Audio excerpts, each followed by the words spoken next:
guess what? We got some new updates for Expedition 33. I am very excited for this game, not just because I got Game Pass, which, by the way, it is free on day one if you got Game Pass. Don't know if you know that, but between all of the big console companies like Nintendo, yeah, you know everything about Nintendo, they are definitely not consumer friendly. They don't give two shits about their damn fans whatsoever. They're just going to milk them dry for as much as they want. They are definitely not going to go for the record of the most sold consoles this generation. I can promise you on that one. And then you got PlayStation, which I think they're starting to come back around now that they're not focused on their live service BS, and they finally realize that the fans they do have, there's a difference between live service people and the Sony fans like myself that enjoyed their first player single titles. And then you got the Xbox. But if we're going to sit there and say, even though I am a huge Sony person, always been more than Xbox, never was a huge fan on Xbox, I cannot deny the value you get out of Xbox. Now, you do get a lot of mediocre games, but the thing is with Xbox, you do get a lot of value for your dollar when it comes to Xbox. I will throw that one out there. But let's get into this reaction. I'm going to be reacting to GameCross's update video because I love GameCross. How's it going, everyone? We are just 2 weeks away from one of my most anticipated games of the year. I've been talking about Clair Obscur Expedition 33 since the game got initially revealed back in June of last year. I think Kepler Interactive, Sandfall Interactive, whoever was involved in the promotion of this game has just done a phenomenal job. This is how it's done. Obviously, at the foundation of it all, you need a compelling new game to promote, but after that, they've done a phenomenal job of getting people excited for a new IP coming from a brand new studio and really cultivating a lot of excitement out of nothing, because it's not like Sandfall had this history they could lean on. It's not like Expedition 33 is this established IP or Clair Obscur is this established IP, but they've done a tremendous job, and over the last few weeks, we've had a lot of character trailers drop for the game, and now we've got the latest one. I want to talk about that, give you guys a little bit of insight on the other character trailers that have dropped, and they did a post a few months ago talking about the soundtrack and the sound direction of the game, and I think that is so important to cover as well when you look at why people are so excited for. I agree with you, GameCross, that when they sat there and finally promoted this game, this one, it took everybody by surprise, and they did it amazingly. Them, and I believe it's Bethesda, because I believe that they're the ones that own Doom. Them two did an amazing sneak peek trailer, or not really a sneak peek, but a reveal trailer of Doom the Dark Ages and Expedition 33. Now, I knew Doom the Dark Ages was coming, but I didn't know Expedition 33 was coming. And when I saw this, I'm like, oh, hell yes, sign me up. A RPG with a turn-based mechanic, and then come to find out that the turn-based mechanic is like Legend of Dragoon. You guys can name other damn games all you want to. That is clearly a ripoff from Legend of Dragoon, but hey, I'm okay with it. If Sony isn't going to sit there and use it, someone needs to use it. This game, one thing that stood out to me immediately was the song from the original trailer and the soundtrack from the game the whole way through from what we have heard so far, but we'll talk that at the end of this video. Right off the top, we got the latest character trailer for Monako. Monako the Gestrel, friendly yet bloodthirsty. He, like all Gestrels, thrives on the thrill of the battle. To him, combat is meditation, and he can't resist a duel. Even with friends, untouched by the Patriots, his only real reason for joining the expedition is the same drive that compels him to do most things, the love of a good fight. Monako possesses a unique ability. He collects the feet of Nevrons, absorbing their skills and transforming into them during battle. One of the few Gestrels who can speak the human language, his surprisingly scholarly manner contrasts with his clumsy, rough-edged demeanor. Watching this trailer, this is going to be a fan favorite. This character is going to be a fan favorite for a lot of people. I think he'll add more of a little bit of a lighter tone to the entirety of the cast, because the story itself seems pretty serious, but having that character in the party that, yes, he is somebody that loves a good fight, but at the same time, has a little bit of a comedic element to him as well. I think he's just going to be a favorite for a lot of people, and cool to see him in the party as well. I think he'll add a little bit of depth to the overall party. This is, I believe, the second to last character trailer that they're going to drop. They're going to do one more next week, and then the following week is the release of the game. So they planned this out 6 weeks leading up to the release of the game. They've been doing these character trailers. The other ones that have dropped, we had the Seal character trailer last year. The Loon character trailer did drop. Oh, that last character, he's going to be awesome. You know, because he, like the thrill of the fight, the ones that love the fight, in every single RPG game that I've ever played, where they, like, even like this in Final Fantasy, there's generally always that one character, in most, okay, not all, because now I think about Final Fantasy VIII didn't really have that, but pretty much, well, actually, no, I think about it, Final Fantasy never really had that in general. But if you sit there and look at outside, like Legend of Dragoon, for instance, you had Kongo, who loved the fight, the thrill of the fight. You could definitely tell that this guy was inspired from him.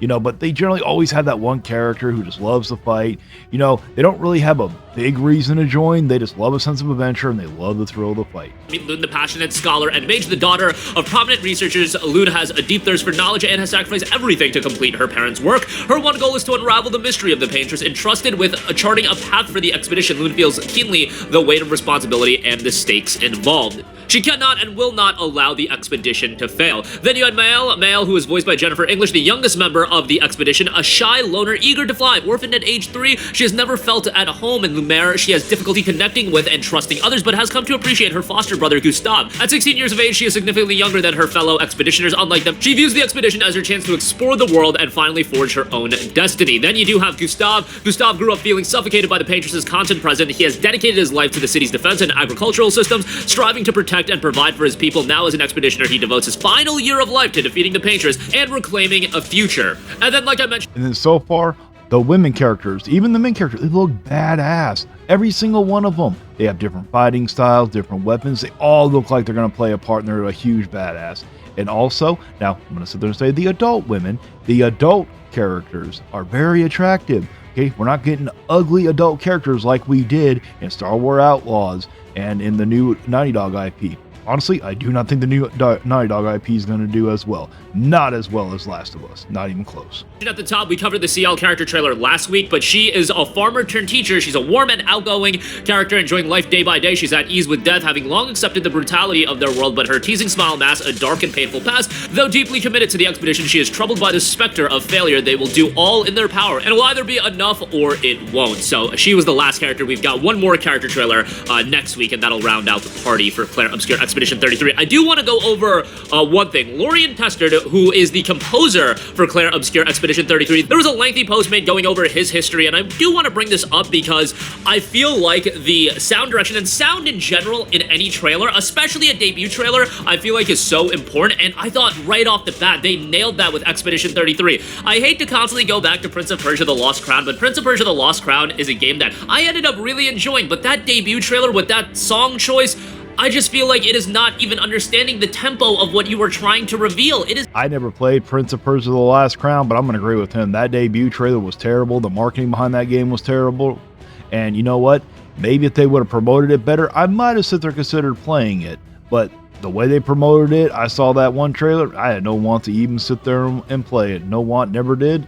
Maybe one day I'll get into it because a lot of people sit there and say it's a good game.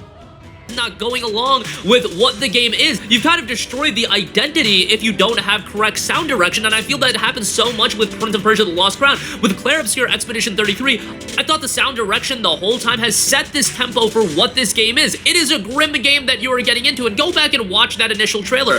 I feel like that song played such a big part in everything in terms of setting the tone for what Expedition 33 was going to be. This mature narrative-driven RPG that is set in this grim world. And I just want to take a look at a piece of the lengthy post that they went over. I'll leave a link in the description box below. Shaping the musical identity of Clair Obscur Expedition 33. From the very start, I had a clear vision to create an immersive musical world where every song tells a story about the game's universe and its characters. We both wanted to craft an extraordinary adventure filled with discovery and wonder. Since the project was still in its early stages, I had the incredible opportunity to define its musical identity from the ground up. As I discussed ideas with the team, I received concept art and parts of the script, all of which helped me imagine the sound of Clair Obscur. Being involved so early meant that the music became an integral part of the game's essence, a defining element of its identity. And it goes beyond just the music, but again, I think the music set such a great tempo for the game itself and what the perception of this game was going to be, but also giving each character a voice. I love all musical instruments, and for every scene and every character. I will agree with him. The music of this game is phenomenal. I cannot wait to actually play this game and experience the music firsthand. Because you know, if you ever see movie trailers, they'll include stuff on the movie trailers that aren't even in the movie. Look at The Crow, prime example. That Ozzy song was never in the movie that I can remember.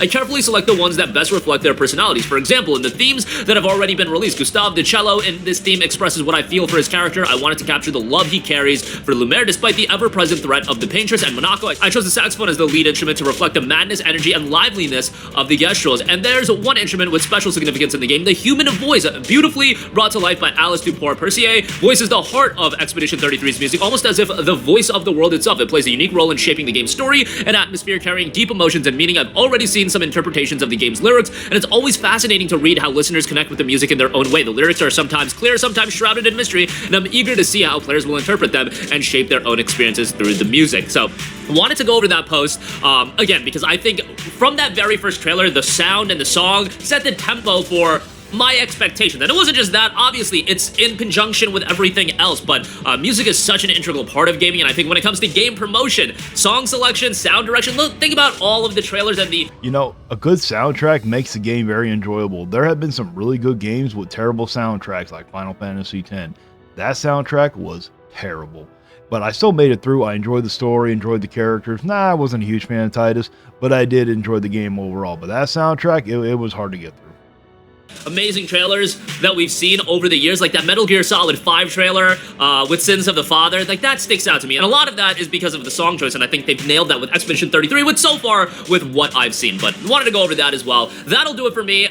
I've been so excited for this game, and Expedition 33 to me showcases, as far as being excited for a game, everything that I want out of a video game. Obviously, the fact it's inspired by JRPGs is going to be right up my alley. The mature story, the sound direction, all of that is right up my alley, and I really do hope this game does well. Like I said, I think they've done a great job of promoting the game, but I'm not expecting this game to sell millions upon millions of copies, given that, again, unknown studio, new IP, it's one of those games that has to come out, it's got to get reviewed well, and then I think a lot of people will jump on board and checking it out. It will be available day one on Game Pass, so hopefully that mitigates a lot of the risk, and they've already made money on the back end, but I could also see this game being received really well, and then a lot of people end up just buying it on Steam as well, even though they have the option of playing on Game Pass. And then on PlayStation, you can pick it up for $45 as a part of a pre-order discount, and on top of all that, hey, you never know. It could do really well. Now, do I think it's going to do? Like, I think it'll make its money. I think it'll be profitable. Now, is it going to sell like a Mario Kart 8 Deluxe, for instance? No. Well, there ain't too many games that can ever get to that level anyways, but besides the point. You know, but you never know. You have Black Myth Wukong, did phenomenally well, new IP, that was pretty much word of mouth, amazing trailers, amazing promotion. Then you look at Helldivers 2. Now Helldivers 2, that wasn't, you know, that was pure word of mouth. That game was not promoted very well. I don't even think Sony had that kind of expectation for that game. And most people had never even played the first Helldivers, but word of mouth surrounded that, and look how well it did. You never know. This game could be a good game. Maybe Xbox is making a comeback. Now, Xbox, you still haven't earned no goodwill from me. Just because you've had a few good bangers lately doesn't mean it mistakes a whole generation of crappy games from the Xbox One. all the talk about $80 games these days, Expedition 33 is going to be a game that's going to have 30 hours of gameplay. We know that it can be longer if you take your time and do everything, and it's $45 for a pre-purchase. Are you kidding me? Like, that's fantastic, and it doesn't look like this is a budget-oriented game. I really do believe that they could have gotten away with a $60, $70 price tag, but the fact it's $50 and $45 for this pre-purchase offer, that's another slam dunk home run, and you can play the game on Game Pass if you do want to go that way. But that'll do it for me. Let me know all of your thoughts on I was very surprised to find out that it was only $50 coming out. I was dead shocked because this looks like a AAA game, not a AA game, you know. And then I thought it was going to be like a not as lengthy of a game coming out. It's supposed to be like a 30-hour game. I am dead shocked because they could have sold this for $70 and people would have bought it. Definitely, the game looks of quality.